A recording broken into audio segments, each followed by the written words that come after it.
Hello everyone, welcome to elegant C.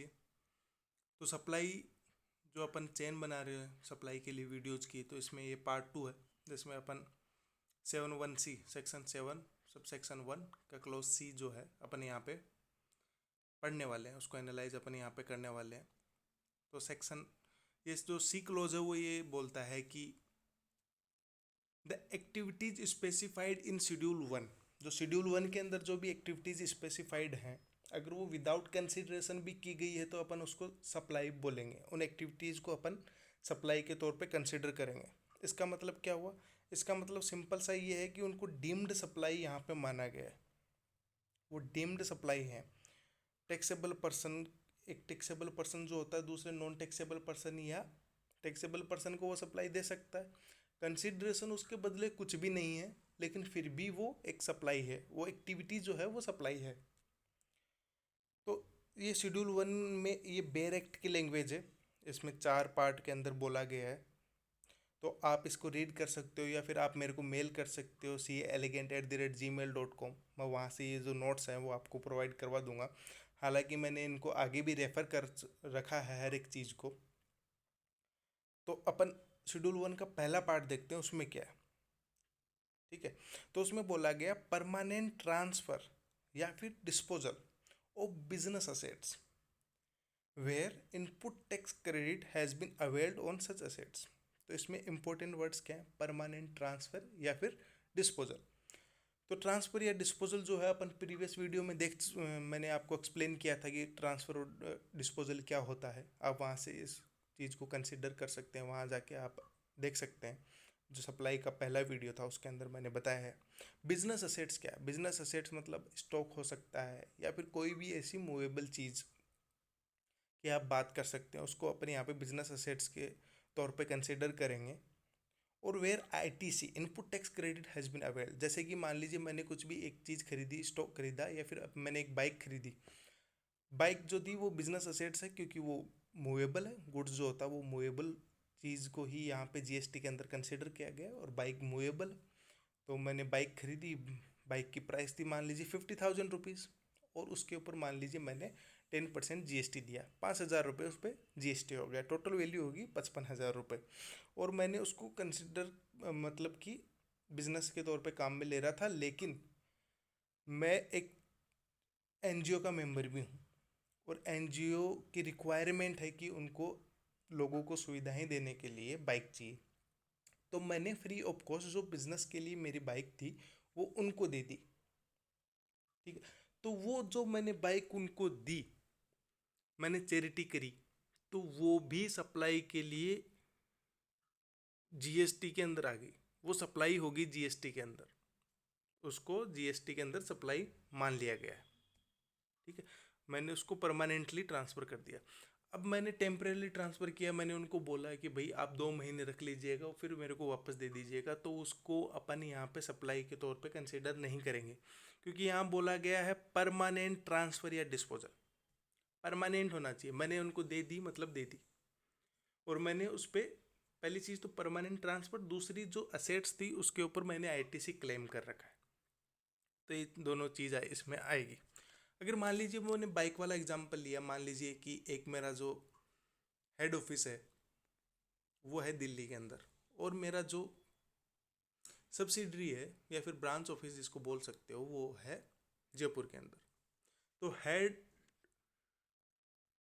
Head office के द्वारा यदि सब्सिडरी को भी कुछ भी दिया जा रहा है, परमानेंटली ट्रांसफ़र किया जा रहा है, तो वो भी इसके अंदर इंक्लूड हो गया है।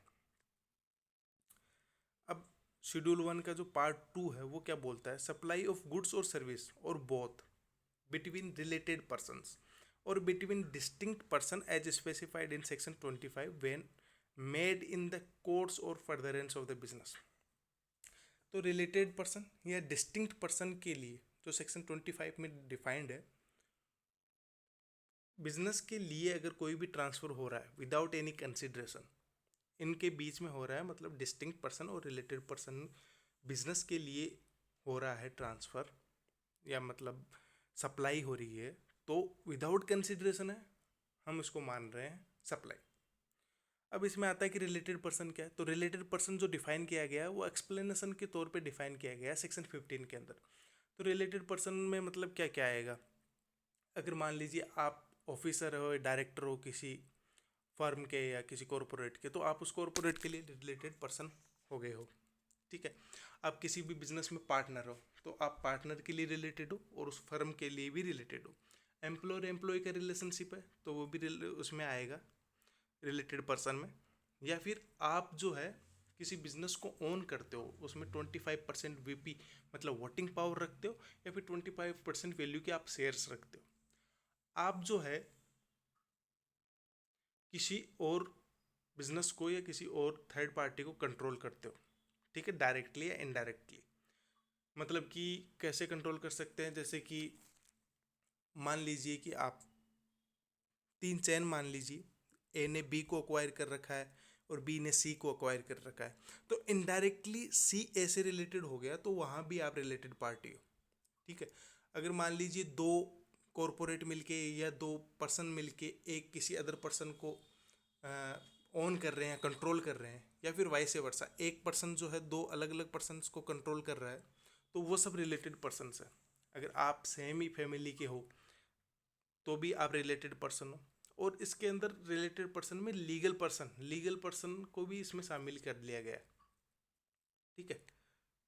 अब आता है कि डिस्टिंक्ट पर्सन क्या है। डिस्टिंक्ट पर्सन से पहले अपन ये देख लेते हैं कि फैमिली का मतलब क्या होता है।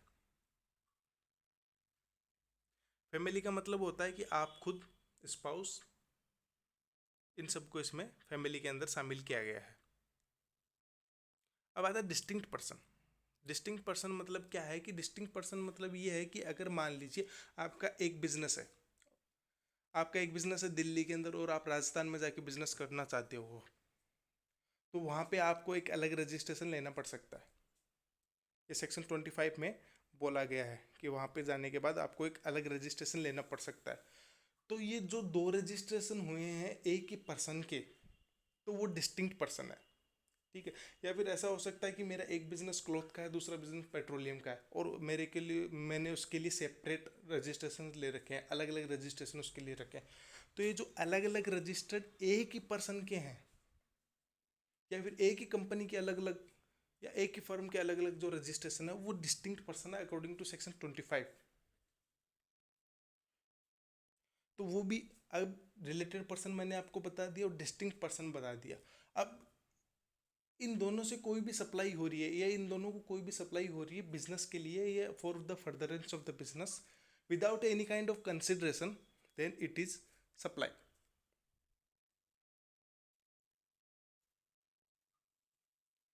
अब शेड्यूल 1 का थर्ड पार्ट आता है। थर्ड पार्ट क्या बोलता है, supply of goods by principal to agent और एजेंट टू प्रिंसिपल।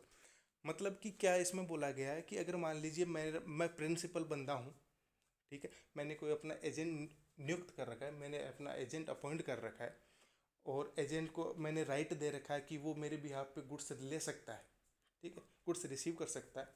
तो अगर वो एजेंट जो है मेरे बिहाफ पे गुड्स रिसीव कर रहा है और फिर मेरे को ट्रांसफ़र कर रहा है, ठीक है, विदाउट एनी कंसिडरेशन, तो भी वो सप्लाई है। और वैसे वर्सा, मतलब वो मेरे बिहाफ पे सेल कर रहा है, किसी और को दे रहा है, ठीक है, तो वो भी एक सप्लाई है।